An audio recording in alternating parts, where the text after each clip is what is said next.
The Rock. Drew and Sam at a coffee shop. Drew pulls a book out of her bag. I have something for you. My book. Sorry it took me so long. Did you like it? Sure. You didn't read it, did you? I read some of it. How much? A couple of chapters. Okay. I didn't read it. But I felt bad for keeping it. It's such a great book. I couldn't get into it. I'm sorry. It's okay. I can't expect you to like everything I like. One thing would be nice. What's that supposed to mean? Nothing. You're saying we have nothing in common. We just don't think the same way about things. We agree on plenty. You're making too much of this. It's just a book. My favorite book. You understand it, you understand me, and you didn't even read it. So you didn't care enough to understand me. I thought it was for entertainment. You're way too serious. I get tired of hearing that. What is it you want me to know? Tell me, communication, that's what this is about. Does it matter at this point? Of course it does. I tell you, how about this? I have something for you. What is it?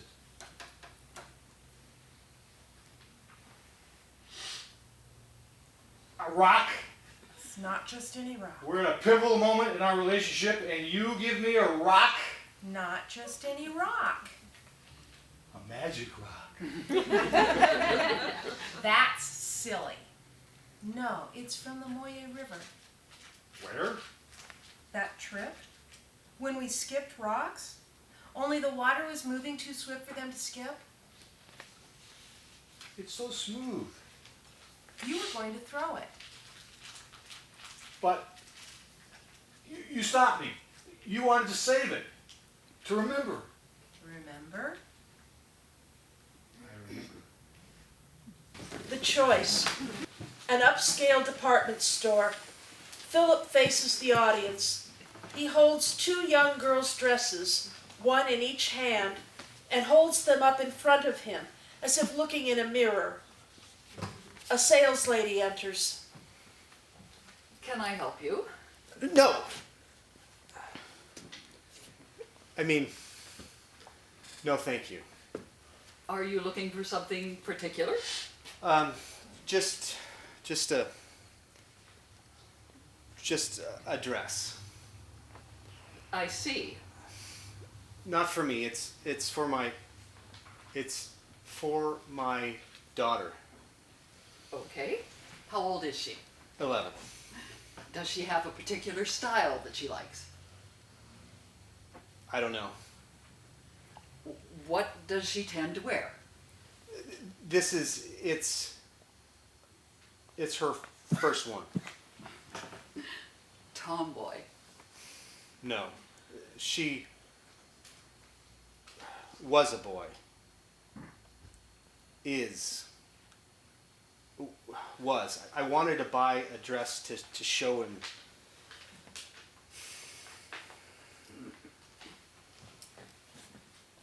I like that one.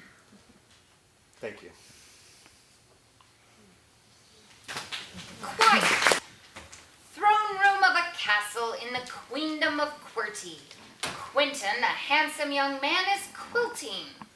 Enter the queen, regal and very beautiful. Quentin, Queen. question. Quarreling? Quashed. Quick. Quibbling. Quintessential Quentin. Quiche. Quivering? Quake! Oh, quarters! Things crash and we hear a sound of something breaking. Quartz Quetzal. Queasy. Quiet. Quit?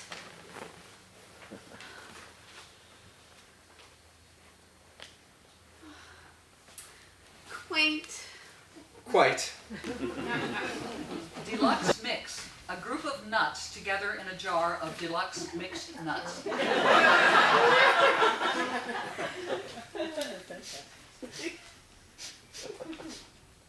I smell something. Me too. What? What is it? I think it's you. Me? I'm golden, roasted lightly and carefully sea salted, just like the rest of you. How did you get in here? You're dangerous. The label says we're kosher. Looks wimpy to me. I've never met a peanut I couldn't crack. Ew. We are a deluxe mix. You can't be in here.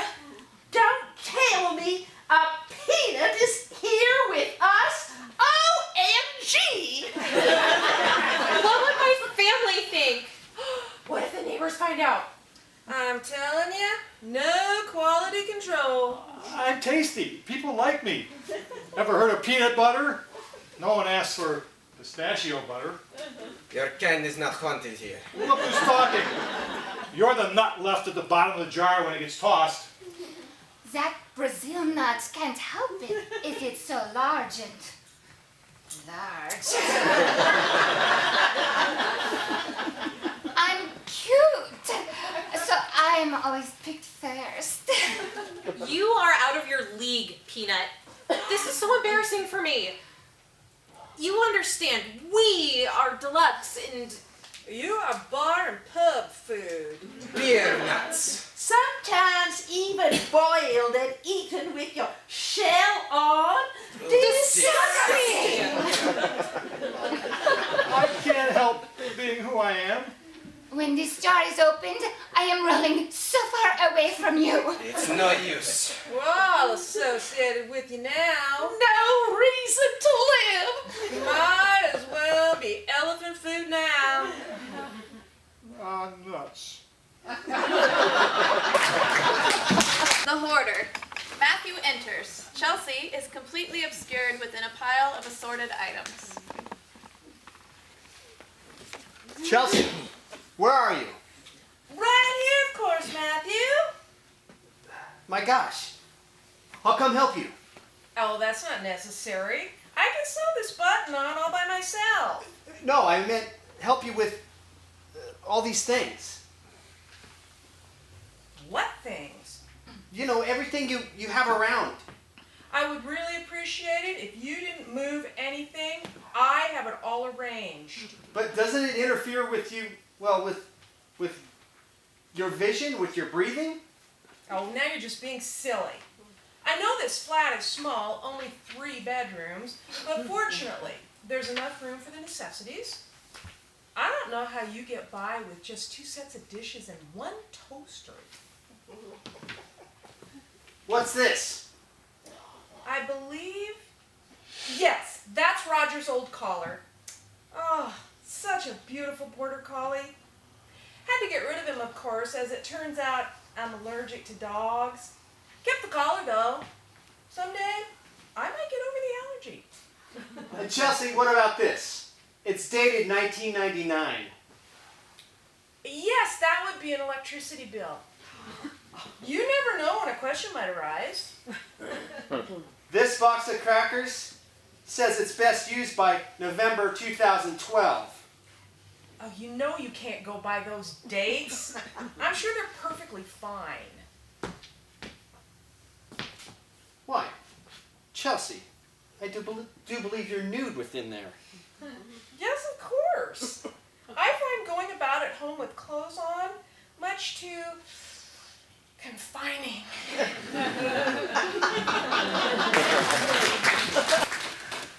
Keys.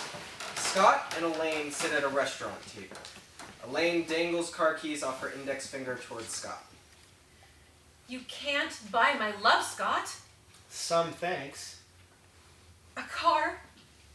A shiny red Corvette with all the fixins car? You didn't complain about Maui.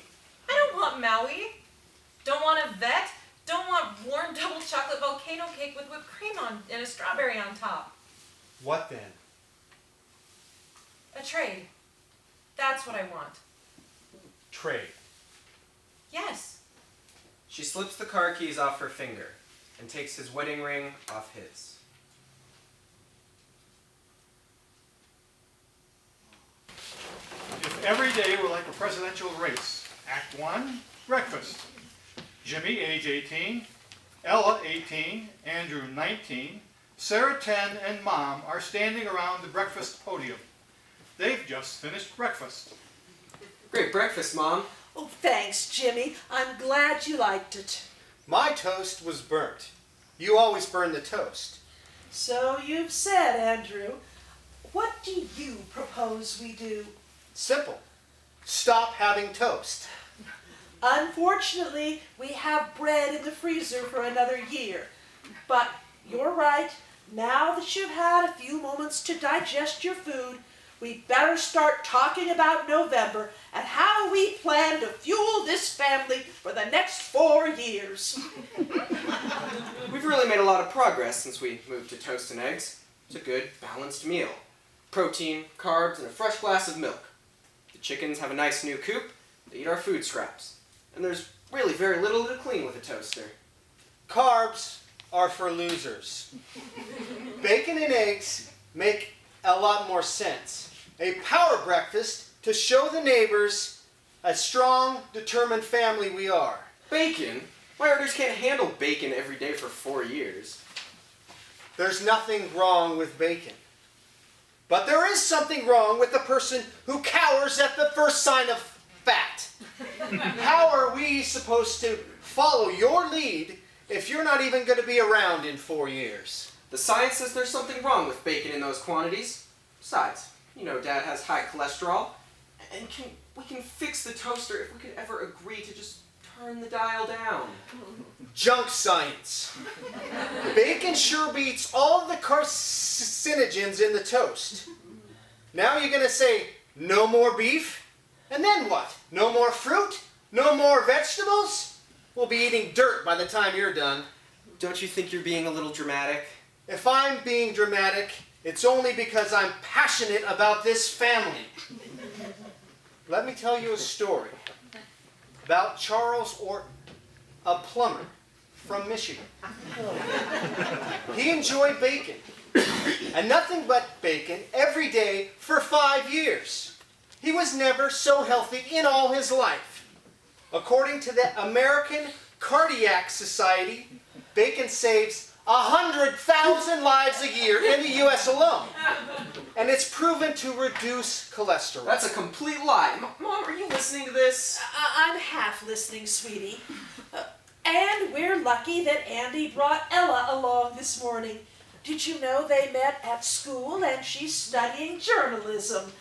I'm sure she can tell us what Wikipedia says about Andy's science. Oh, yes, Mrs. Miller, I'd be happy to. Oh, everything Andrew says is spot on. He really knows his stuff. It's just like Jimmy to come without the facts. Our fact checker is Andy's girlfriend? You don't even know me. Just met this morning. Mommy, I have an idea. Not now, Sarah. This is important. Jimmy, your rebuttal. Frankly, I don't know how we can even afford bacon. And who's going to wash the pan? Sarah can wash the pan. And don't worry, I've got a great plan to pay for it. And I'll tell you about it in November. You've got my vote. You don't get a vote. Sounds to me like you don't want bacon because you're a sexist pig. You don't get a vote because you're not part of this family. And why are we listening to you instead of what Sarah has to say? Sarah is the littlest one at the table, Jimmy. You know that. She'll get her turn in the undercard debate. I'm the one doing Sarah a favor. If she works hard and scrubs those bacon pans, maybe someday she can be up here at the big kids' table. Buzzer ding. Oh, well, our time is up. Same place, same time tomorrow? Address. A classroom. Mrs. Jones is at her desk. Willie, will you come up here, please? Willie, do you know your new street address yet? Can you write it down? No. Why not? You have to know your address to put on the business letters we wrote. I have to really mail them out, Willie. It's one of my goals for the year. I'm sorry, Mrs. Jones. Didn't your mother ever teach you your address? A long time ago, but we don't live there anymore. My daughter knew her address in kindergarten. You're not dumb, Willie. You could memorize it. I know your mother told me about your dad having cancer and all, and I'm really sorry about that you're having a hard time. What kind of cancer does he have? Breast. Breast cancer? A man? Now, Willie, I find that a little hard to believe. Just like I find it hard to believe you don't know your address.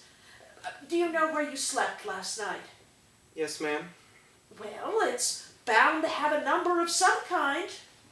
It does. REV 3964. You slept at REV 3964 last night? Well, that sounds like a car license plate number. It is.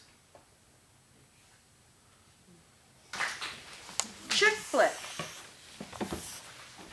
Cue the upbeat, quirky music. Enter the complicated and conflicted heroine, the one who doesn't know she's beautiful. Me. And I'm her less attractive, plucky sidekick and comic relief. I'm her only true friend. It's true. I secretly have a crush on her. I love the way her hair falls in her face. You do? But it's not that kind of movie. I'm the heroine's rival. I'm better than her in every way. My clothes are designer. My social circle is elite. My boobs are exquisite. Bitch. Yes, and She hates me and I don't know why. who wouldn't? I have a crush on a man I can't have. And she can't see the one right in front of her face. I whine, and I whine, and I whine. I listen and make witty remarks. She thinks she's witty. Still a bitch. I spend a lot of time thinking about myself. But not taking action. I insult my best friend and spurn the man who loves me. And sends them right into my arms, and I turn them all against her. My feelings are hurt, but I get over it because I'm all about her. I cry. I cry because she cries. I cry because I hate this fucking movie.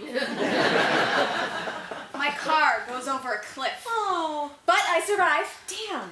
I rush to her side. My true love comes to my side. I trip over my heels and break a neck. No one is sorry.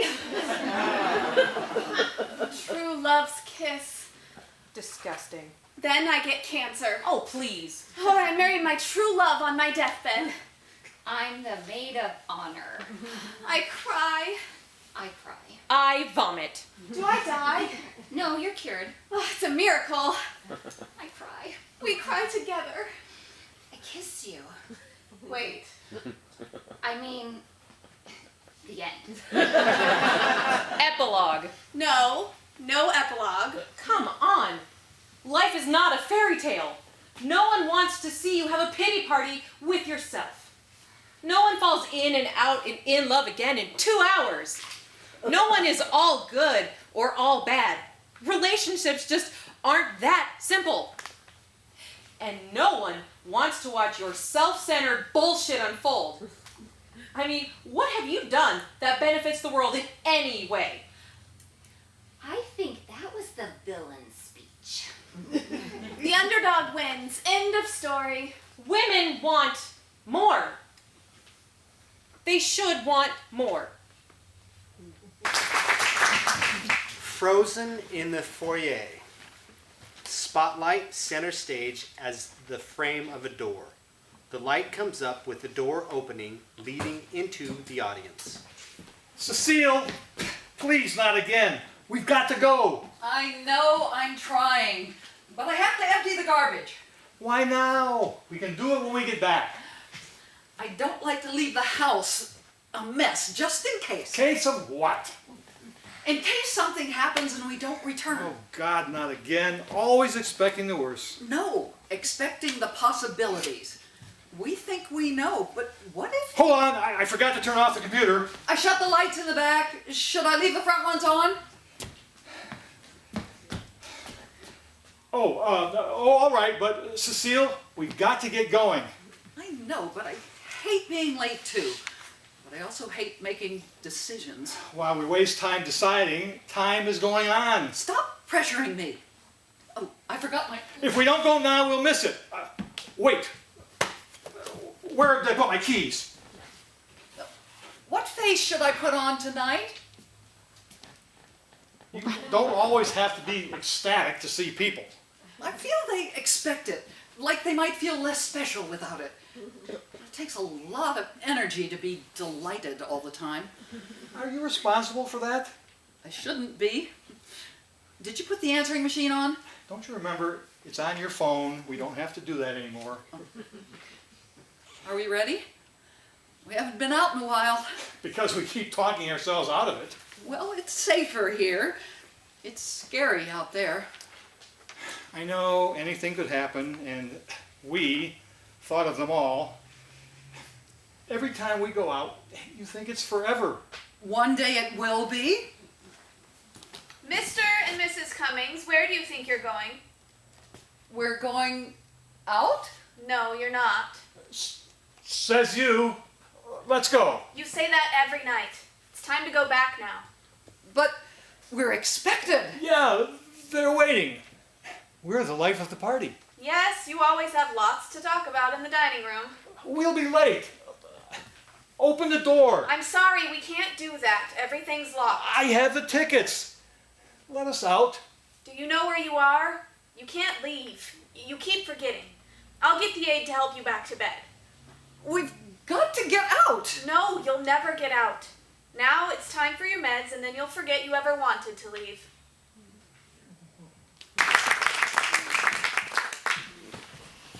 Beth against the universe. What happened to you? I walked. All the way from your house? Yup. What?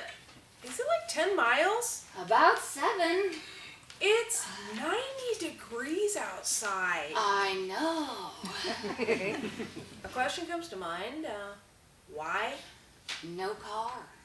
Broken down? No car. I don't get it. Stolen. Oh no, did you report it? Yup. Didn't this happen before? Yup. They found it in a field. The front passenger seat was missing and it was full of empty Cheeto bags. Maybe they'll find this one. Maybe you'll get lucky and it won't be damaged. I've had enough. 5 break-ins. I never know what I'm going to find when I walk outside in the morning. The first time this happened, I didn't know what to do. This time, I don't give a shit. If the universe doesn't want me to have a car, then so be it. That's a fatalistic attitude. I can't afford to be an optimist. Hope springs eternal. Not when you're a vortex. Vortex? I'm a receptacle. A black hole where the universe sends its shit.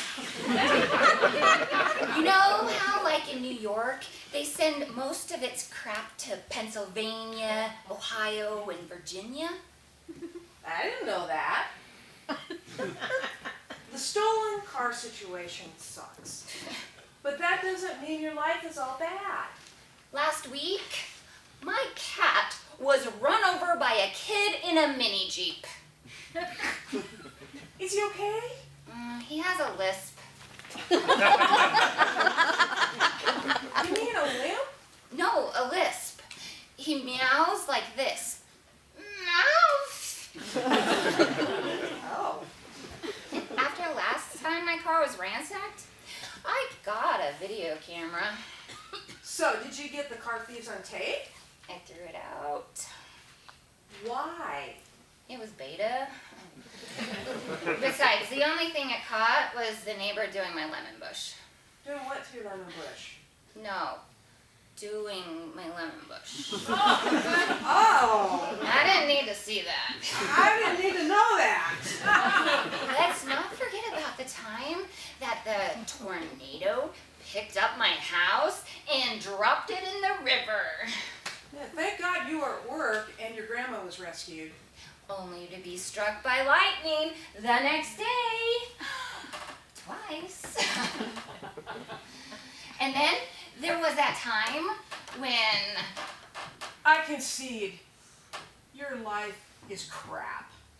I'll stipulate to that. Emergency.